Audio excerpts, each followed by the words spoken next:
Nah ini menarik nih Mas Adi sebenarnya kalau misalkan tadi kan batu bara ya itu dalam prinsip syariah bukan sesuatu yang haram gitu ya. Jadi bisa jadi nanti ada indeks saham syariah yang mengeluarkan batu bara. Kalau si perusahaan batu bara ini tidak bisa mengelola after effect dari pertambangannya dengan baik. Patokannya adalah maslahah tadi. Beda halnya dengan prinsip syariah yang memang wajib ada. Halo Mensiers, balik lagi di segmen Speak Syariah. Kali ini masih bahas soal ESG dan juga prinsip syariah. Masih sama Mas Ari. Ya. Tadi kita udah bahas ya kesesuaian prinsip ya Mas Ari ya. Overall sih sebenarnya nggak ada yang bertentangan. Dan bahkan mungkin ESG itu ya ada beberapa bisnis yang masih masuk di syariah kayak batu bara gitu ya. Tapi di ESG itu nggak masuk gitu ya. Nah mungkin Mas Ari sebenarnya secara praktik nanti apakah dimungkinkan ya bahwa kriteria ESG ini masuk ke dalam screening saham syariah, Mas? Ini sempat kita bahas beberapa tahun terakhir, mengintegrasikan screening ESG dengan screening syariah yang ada saat ini gitu. Waktu itu wacana mau dimasukin ke regulasi supaya lebih clear gitu kan, tapi ternyata memang kita melihat bahwa ESG ini sifatnya itu adalah opsional.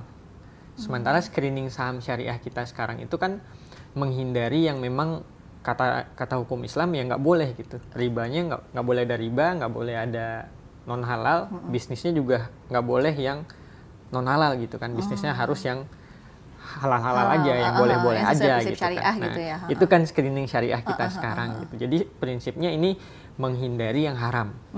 Nah ESG ini kan sifatnya maslahah. Jadi untuk kebaikan masyarakat, tapi tidak wajib. Gitu kan. Nah jadi screening saham syariah masih sama sekarang, tapi nanti bisa jadi ada screening tambahan untuk ESG syariah. Gitu. Artinya nggak bisa dimasukin dalam screening yang sekarang gitu ya, artinya masuk kalau saham syariah itu yang melanggar ESG itu nanti bukan saham syariah, nggak bisa kayak gitu karena mungkin kriteria ESG-nya ini nanti dinamis ya, karena kan ini patokannya adalah maslahah tadi. Beda halnya dengan prinsip syariah yang memang wajib ada karena itu nggak bisa ditoleransi sudah ada larangannya lah. Dalilnya udah jelas kan, nggak boleh ada riba, gharar maisir, nggak boleh ada yang terlibat di aktivitas bisnis yang haram, kan itu udah clear gitu. Sementara yang ESG ini kayak tadi pertambangan masih boleh, tapi pertambangan kalau udah sampai merusak lingkungan itu kan yang menjadi mudarat ke lingkungan, ke umat muslim dan bumi juga gitu kan Mbak Ida. Gitu. Jadi kita membedakan mana yang wajib dengan mana yang sifatnya itu good to have, nice to have gitu. Jadi nanti bisa jadi kita juga sekarang sedang ngembangin Mbak Ida indeks ESG syariah. Jadi isinya saham-saham syariah yang kriteria ESG-nya itu bagus dan kuat. Gitu. Jadi bisa jadi nanti ada indeks saham syariah yang mengeluarkan batu bara. Kalau si perusahaan batu bara ini tidak bisa mengelola after effect dari pertambangannya dengan baik, gitu. Malah merusak lingkungannya gitu kan. Nah ini masih kita godok kriteria ESG yang syariah seperti apa. Oke. Artinya sebenarnya kriteria atau screening saham syariahnya nanti tidak akan ada perubahan ya karena masih tetap sama ya. Ibarat masih itu sama. Memang sudah jelas ya dalilnya dan memang itu hal yang wajib ada gitu kan. Nah, nanti akan ada penambahan lagi gitu ya untuk kriteria ESG-nya ya. Karena tadi kan kriteria ESG itu kan secara praktik itu bentuknya dinamis ya. Ya karena tidak ada dalil yang jelas kalau ngomongin itu, kalau mau menerapkan itu di syariah gitu ya. Jadi sebenarnya kalau misalkan nanti ke depannya kalau menurut Mas Ari, kriteria ESG ini masuk ke dalam screening saham syariah, potensinya gimana sih Mas Ari? Apakah nanti jadi menarik peminat yang lebih banyak ataukah mungkin nge-grab pasar yang lebih luas gitu? Bisa jadi Mbak Ida. Secara jumlah, saya yakin jumlahnya akan berkurang. Soalnya kita bicara universe gitu kan, ini seluruh saham yang ada di bursa ada 900, ketika di screening saham syariah jadi 600 gitu kan, ada yang nggak masuk gitu kan. Ketika kita screening lebih ketat lagi untuk ESG-nya, bisa jadi dia berkurang jadi 300 atau 200 gitu kan. Karena nggak semuanya itu juga memenuhi kriteria ESG yang ada gitu. Jadi secara jumlah saham syariah yang kriteria ESG-nya bagus mungkin akan lebih sedikit gitu. Tapi itu memberikan keyakinan buat para investor, oh kalau saya pengen investasi yang ke perusahaan yang memperhatikan aspek environment, social, governance, ya saya pilih perusahaan-perusahaan yang ini gitu loh. Dan dia adalah saham-saham syariah. Jadi di sisi lain kita juga pengen menekankan ke perusahaan itu untuk memperhatikan aspek-aspek ESG ini, Mbak. Jadi mereka perusahaan-perusahaan itu tidak hanya menjalankan bisnis as usual, tapi ketika berbisnis itu juga memperhatikan kelestarian lingkungannya, kesejahteraan karyawannya, governance-nya juga harus governance yang baik gitu. Jadi memperhatikan juga lingkungan sekitarnya gimana, CSR-nya seperti apa. Gitu. Nah ini menarik nih Mas Adi sebenarnya, kalau misalkan tadi kan batu bara ya itu dalam prinsip syariah bukan sesuatu yang haram gitu ya. Nah tapi kalau dalam pengelolaannya sendiri gitu ya, sebenarnya menurut Mas Ari tuh ada nggak sih solusi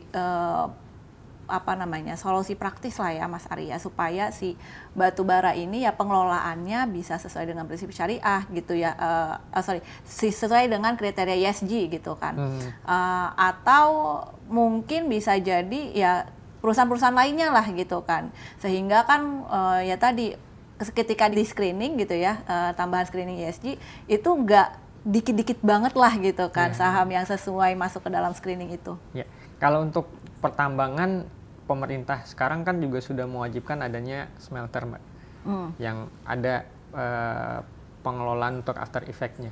Jadi kayak Freeport, batubara itu ada pengelolaan supaya after effect dari lingkungannya itu bisa diminimalisir.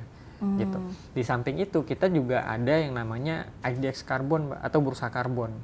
Bursa karbon ini juga membantu perusahaan, tidak hanya perusahaan batubara ya, perusahaan manapun sebenarnya yang ingin mengurangi emisi karbonnya. Jadi kayak gini, misalkan perusahaan A, dia dalam 1 tahun itu mengeluarkan emisi karbon sebesar 10 ton karbon gitu kan. Ini kemudian si perusahaan ini ingin mengurangi, bukan ingin menghilangkan emisi karbonnya. Nah, gimana caranya menghilangkan emisi karbonnya? Yang pertama dia bisa kelola langsung tuh, misalkan proyek-proyek ramah lingkungan, dia bisa bikin hutan gitu kan, yang setara dengan 10 ton karbon yang dihasilkan ini gitu. Tapi kan nggak semua perusahaan punya resource untuk melakukan itu, Mbak. Nah, ada cara instannya. Si perusahaan ini bisa membeli karbon kredit ke bursa karbon. Wah, ini menarik banget nih, tapi kayaknya kalau dilanjutin kepanjangan. Kita mungkin tahan dulu gitu ya untuk video selanjutnya. Siap. Ini menarik banget, kita bakalan bahas soal bursa karbon dan juga mungkin terkait ya apakah nanti emiten syariah itu bisa lebih aktif lagi ya dalam berkontribusi di bursa karbon itu nanti ke depannya. Oke, MNCers sekalian, thank you banget yang udah nonton sampai akhir. Ini kayaknya menarik banget untuk MNCers, apalagi di sini mungkin penonton Gen Z gitu ya yang memang tertarik dengan isu-isu lingkungan gitu ya, harus nonton 3 episode soal ESG dan juga syariah ini sampai habis. Oke, sampai ketemu lagi di video selanjutnya teman-teman. Nah kalau karbon itu kan apa ya? Cuman bisa kita rasakan gitu, nggak bisa kita pegang atau kantong plastik. Namanya bursa ya? Iya, ini kan bursa gitu kan. Biasanya kita saham nih jual beli saham ya, kebayang lah gitu kan. Nah, kalau karbon ini kan nggak terlihat. Benar. Saya memang pecinta lingkungan. Bisa nih diupload di sosmed gitu kan ya. Saya net zero emisi gitu tahun ini.